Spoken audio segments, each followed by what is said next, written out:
नुकतंच जुन्नर नगर परिषदेची निवडणूक ही जाहीर झालेली आहे।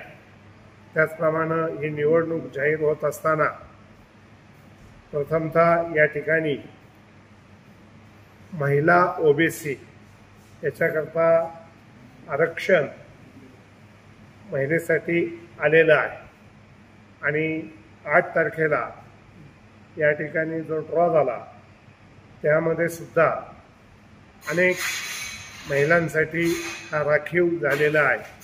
त्याचप्रमाणे हे सर्व होत असताना जी झालेली प्रक्रिया आहे ती आपण सर्वांनी पाहिलेली आहे।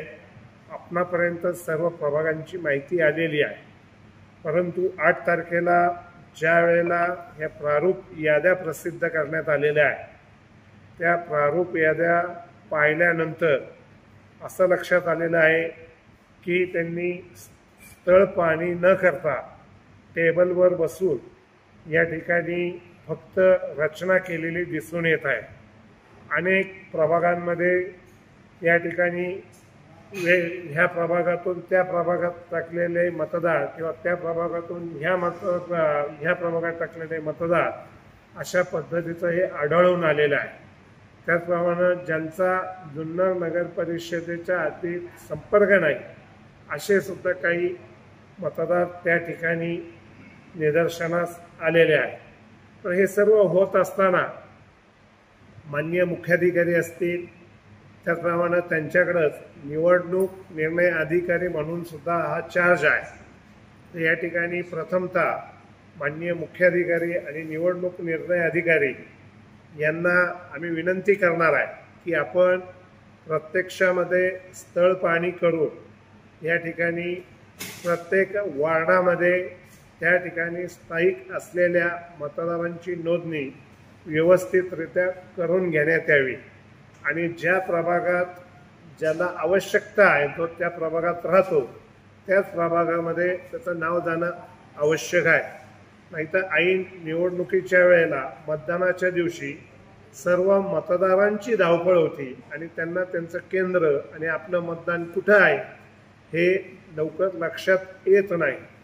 त्यामुळे मी स्वतः आज या ठिकाणी जुन्नर नगर परिषदेच्या हद्दीत रहिवास करणाऱ्या सर्व मतदारांना सांगू इच्छितो की 8 तारखेपासून ही प्रारूप यादी प्रसिद्ध करण्यात आलेली असून 13 तारखेपर्यंत ज्या हरकती आहेत त्या या नगरपालिकेमध्ये द्यायच्या आहेत। तर आपण वेबसाईटवर जाऊ किंवा प्रत्यक्ष मतदार याद्या आपण उपलब्ध करून ठेवलेल्या आहेत। पूनम ज्वेलर्स सराईपेठ जुन्नर या ठिकाणी 10 प्रभागांच्या याद्या आहेत। वेबसाईटवर सुद्धा ह्या याद्या उपलब्ध आहेत। तर प्रत्येक मतदारांनी आपलं नाव आपल्या प्रभागात आहे की नाही याची शहानिशा करून घ्यावी आणि जर दुसऱ्या प्रभागामध्ये आपलं नाव गेलं असेल तर हरकत घेऊन ते आपापल्या प्रभागामध्ये आणणं गरजेचं आहे। मी अशी विनंती करतो की मुख्याधिकारी म्हणजेच निवडणूक निर्णय अधिकारी यांनी सुद्धा त्या पद्धतीनं सर्व मतदारांना या ठिकाणी सहकार्य करावं आणि जी अंतिम यादी येईल ती अंतिम यादी ही पारदर्शक यादी असावी असं या ठिकाणी सूचित करतो।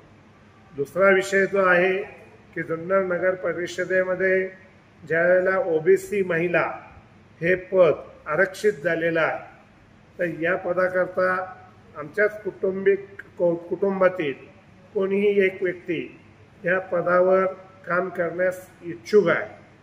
हे काम करत असताना ते प्रामाणिकपणे त्याचप्रमाणे शिस्तबद्धरित्या काम करणं आवश्यक आहे। त्याचप्रमाणे जुन्नर नगर परिषदेमध्ये ज्या पद्धतीनं या ठिकाणी आपल्याला काम करायचं आहे ते सर्व पाहता जुन्नर नगर परिषदेमध्ये जे उमेदवार द्यायचे आहेत तर आम्ही स्वतः कौटुंबिकरित्या आणि केलेल्या अभ्यासानुसार हे महायुतीकडून मग या ठिकाणी भारतीय जनता पक्ष असेल, शिवसेना असेल किंवा या ठिकाणी राष्ट्रवादी काँग्रेस असेल, RPI असेल यांची जी महायुती आहे त्या महायुतीच्या माध्यमातून या ठिकाणी हे तिकीट मिळणं आवश्यक आहे आणि आमचा तो आग्रह त्याकरता राहणार आहे महायुतीच्या माध्यमात। भविष्यात जर महायुती झाली नाही तर या ठिकाणी आमच्या विचाराचा जो पक्ष आहे त्या विचाराच्या पक्षाने आम्हाला म्हटलं की आम्ही तुम्हाला AB फॉर्म देतो, तुम्ही निवडणूक लढा, तर त्या विचाराच्या पक्षाबरोबर राहून आम्ही ती निवडणूक या ठिकाणी लढणार आहोत। दुसरा महत्त्वाचा विषय की या ठिकाणी 10 प्रभाग आहेत, 10 प्रभागांमधून सुद्धा अनेक 20 जण या ठिकाणी उभे राहणार आहेत, त्यामध्ये काही महिला आहेत, काही पुरुष आहेत। त्या परिस्थितीमध्ये आपण या ठिकाणी जुन्नर शहराचा विकास ज्या पद्धतीने होईल तो अत्यंत प्रामाणिकपणे आणि पारदर्शकरित्या होणं हे गरजेचं असल्यामुळे आपण या ठिकाणी सर्व मतदारांनी सहकार्य करावं। या पुढील काळामध्ये आम्ही मतदार राजाकडे जाणार आहोत, त्या मतदार राजाकडे जाऊन त्यांची विचारणा, त्यांचा अभ्यास किंवा मतदारांचं म्हणणं हे ऐकून घेऊन मग पुढील निर्णय आम्ही जाहीर करणार आहोत। कुटुंबातलं कोण व्यक्ती निवडणूक लढवण्यासाठी? आता आमच्या कुटुंबामध्ये आमच्या सौभाग्यवती या ठिकाणी उपस्थित आहेत, आमच्या कन्या या ठिकाणी क्वालिफाईड आहे, त्यापैकी कोणी या ठिकाणी हे निवडणूक लढू शकते। नमस्कार, मी सुजाता मधुकर काजळे। छत्रपती शिवरायांच्या जन्मभूमीत या आपल्या शिवजन्मभूमीचा विकास